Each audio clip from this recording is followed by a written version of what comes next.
এবার কি বানাবো ম্যাজিক পেন দিয়ে? সোনি বাজার থেকে টমেটো নিয়ে আসো। আরে ইয়ার এত ঠান্ডার ভিতরে বাইরে কে যাবে? একটা কাজ করে এই ম্যাজিক পেন দিয়ে টমেটো বানিয়ে দিয়ে দিই। ও মাই গড, এটা তো সত্যি সত্যি হয়ে গেল। আচ্ছা, আমার ম্যাজিক পেন ঠিক হয়ে গেছে। তোর ম্যাজিক পেন না, এটা এখন আমার হয়ে গেছে। সেটা কিভাবে? কারণ এটাকে আমি ঠিক করেছি। এই দেখো মা, আমার নতুন ড্রেস, নতুন শু আর নতুন ব্যাগ। কেমন দেখতে? এত কিছু কোথায় পেলি? আমার পার্স থেকে আবার চুরি করিসনি তো?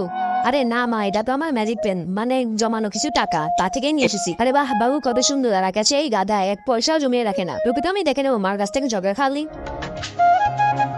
Happy birthday Mina. ও থ্যাংক ইউ। Happy birthday. আর এই নাও তোমার জন্য গিফট। ও থ্যাংক ইউ সো মাচ। আরে ইয়ার, এর জন্য তো আমি গিফট নিয়ে আসতে ভুলে গেছি। এটা কাজ করি, ম্যাজিক পেন থেকে বানিয়ে নি। ইয়ার, আমি 1 মিনিটের ভিতরে আসছি, ঠিক আছে?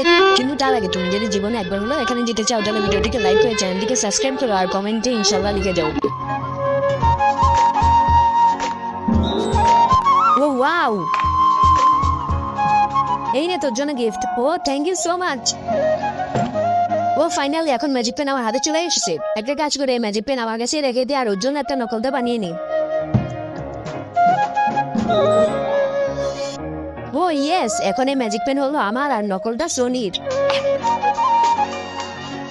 ও শিট, এই ম্যাজিক পেন তো আমি নিতে ভুলে গেছি। ভালো হয়েছে ভাই নেয়নি। এখন আমি আমার রুমের জন্য বিটিএস ফ্রেম বানিয়ে নি। আরে এই ম্যাজিক পেনে আবার কি হলো? কাজ করছে না কেন? আরে কিছুক্ষণ আগেই তো করছিল, এখন আবার কি হলো? আরে কাজ কিভাবে করবে? আসলে ম্যাজিক পেনটা এখন আমার কাছে না।